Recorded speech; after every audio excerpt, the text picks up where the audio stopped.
గణేష్ గారు అనగానే ఇంకా అంటే ముఖ్యంగా కనబడేది కాంట్రవర్సీయే. బట్ మీరు అన్ని ఇంటర్వ్యూలలో ఎన్ని నిజాలు చెప్పారో లేదో తెలియదు, కానీ ఈ ఇంటర్వ్యూలో మీరు అన్ని నిజాలు చెప్పబోతున్నారు. పక్కా నేను ఆల్మోస్ట్ అన్ని ఇంటర్వ్యూల్లో నిజాలే చెప్పాను, ఒకటి రెండు అబద్ధాలు చెప్పుండొచ్చు, తర్వాత రిలీజ్ అయ్యాను. ఇంకా ఇప్పుడు అన్ని మీతో మన అన్ని నిజాలే మాట్లాడుకుందాం. Okay, very good. Okay, first of all మామూలు జనరల్ కొన్ని క్వశ్చన్స్. అసలు బండ్ల గణేష్ ఎక్కడి వాళ్ళు? షాద్నగర్లో ఉంటారని తెలుసు. బేసిక్ అసలు మీ ప్రాపర్ మీ నేటివ్ ఎక్కడ అండి? నేను పుట్టింది గుంటూరు డిస్టిక్ అండి, పొన్నూరు దగ్గర తెలగాయపాలెం ఒక విలేజ్. ఓకే, మా ప్రాపర్ అది మా పుట్టుక. ఓకే, నేను ఏజ్ ఆఫ్ 10 months, నా 11 నెలల్లో 1 year లోపు అక్కడి నుంచి మేము కర్ణాటక వెళ్ళిపోయాం.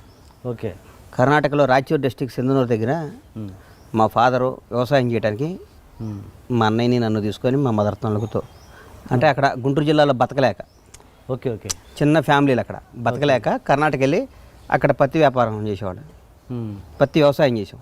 ఓకే, అక్కడి నుంచి 1983 షాద్నగర్ సెటిల్ అయిపోయాం. ఇప్పుడు మా షాద్నగర్లోనే అంతేగా మా కర్మభూమి అన్నీ మాకు షాద్నగరే ఇంకంతే.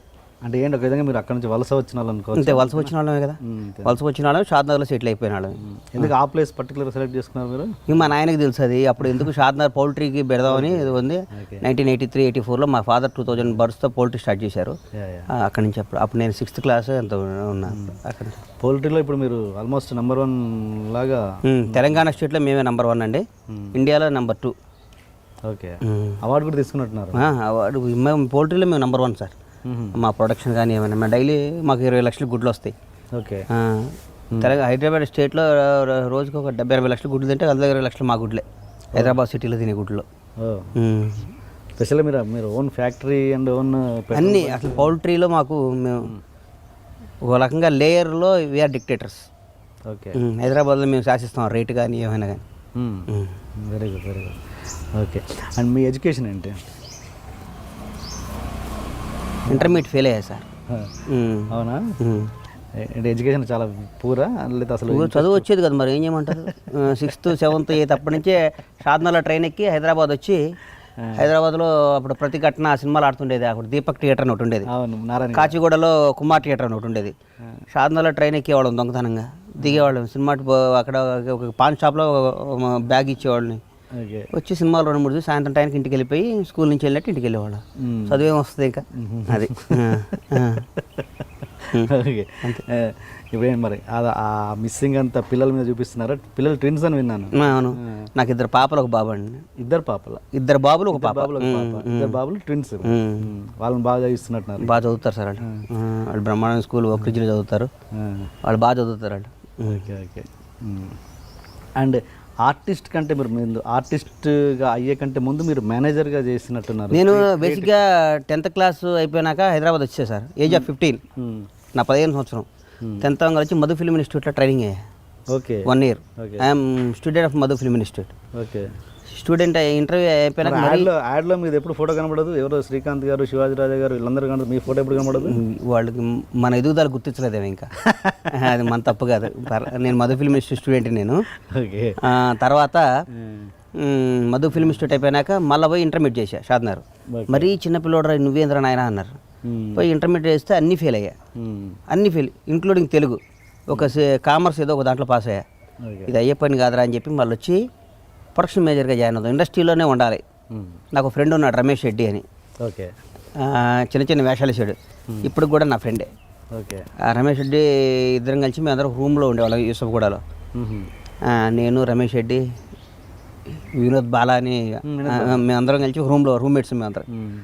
తర్వాత అట్లా జీవితం స్టార్ట్ అయిపోయింది. మేనేజర్గా స్టార్ట్ చేశాను. తర్వాత సిఎల్ నర్సారెడ్డి గారి దగ్గర, కేఎస్ రామారావు దగ్గర, అదే క్రియేటివ్ కౌన్సిల్ అందరి దగ్గర వర్క్ చేశా.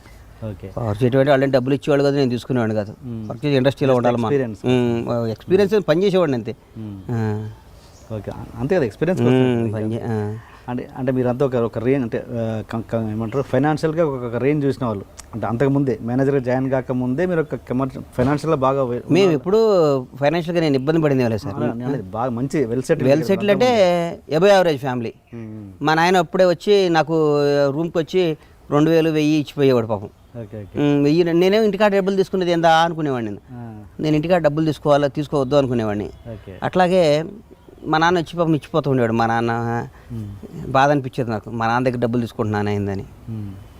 నేను ఆల్మోస్ట్ ఒక 20 ఇయర్స్ బ్యాక్ నుంచి ఎప్పుడు షాద్నగర్ నుంచి నేను డబ్బు తెచ్చుకోవటం లేదు. అట్లాగే సినిమా తీసే రోజు ఫస్ట్ రోజు ఒట్టు పెట్టుకున్నా, షాద్నగర్కి ఇన్కమింగ్ ఉంటుంది కానీ అవుట్ గోయింగ్ ఉండకూడదురా అమ్మ అని ఒట్టు పెట్టుకున్నా మా అమ్మ నాయన మీద.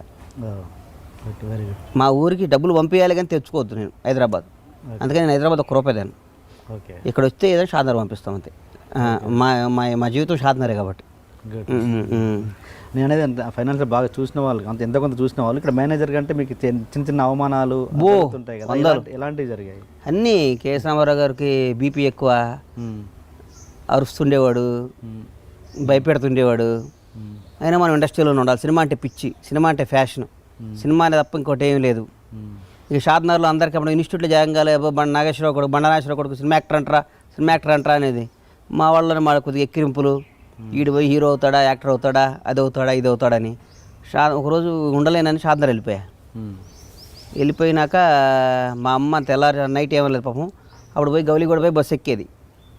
గౌలిగూడ పోయి బస్సు ఎక్కితే షాద్నగర్ దిగేది. ఇంటికి పోతే పాపం మా నాన్న స్కూటర్ మీద వచ్చి తీసుకుని పోయేవాడు. నేను పోనమ్మా షాద్నగర్ హైదరాబాద్, ఇంకా అన్నమాట ఎవరి దగ్గర అన్ని పనులు నేను చేయను, మన ఇంటికాడ ఏదైనా చేస్తా అది అంటే. పొద్దున్నే మా నాన్న లేచి మా అమ్మ లేచి ఏమైనా కానీ సినిమా ఇండస్ట్రీలో ఉండాలి. మా నాన్నకి సినిమాలు అంటే పాపం ఇష్టం, చాలా ప్రేమ. మా అన్న వీళ్ళందరూ నన్ను మా అన్నయ్య కొడుకులా చూసాడు. నాకు మా అన్నకు 1.5 year గ్యాప్. అవును. తమ్ముళ్ళ చోటు ఇప్పుడు వాడు కొడుకులాగా, ఇద్దరం ఒరే అనుకుంటాం అట్లా. వెళ్ళాలరా అన్నారు. సరే వచ్చే దీని అంత చూద్దాంలే అని వచ్చాను. వచ్చినాక కృష్ణారెడ్డి గారు, శ్రీకాంత్, నేను వినోదం అంతకుముందు మేము ఫ్రెండ్స్, ఇన్స్టిట్యూట్ కదా శ్రీకాంత్, అక్కడి నుంచి మేము ఫ్రెండ్స్. శ్రీకాంత్ ద్వారా కృష్ణారెడ్డి గారు, వజ్రం సినిమాకి నేను మేనేజర్ని. అవునా? ఓకే. వజ్రం సినిమాకి మేనేజర్. అప్పుడు కొద్దిగా కృష్ణారెడ్డి గారి పరిచయం. తర్వాత శ్రీకాంత్ నేను ఫ్రెండ్స్ అవటం, మేమందరం కలిసి అంటే వినోదంలో అవకాశం ఇచ్చారు. దివాకర్ బాబు గారు రైటర్ ఉండేవారు. ఆయనకు ఒక రోజు నేను ఇన్స్టిట్యూట్లో మైమ్లో ది బెస్ట్ స్టూడెంట్ నేను.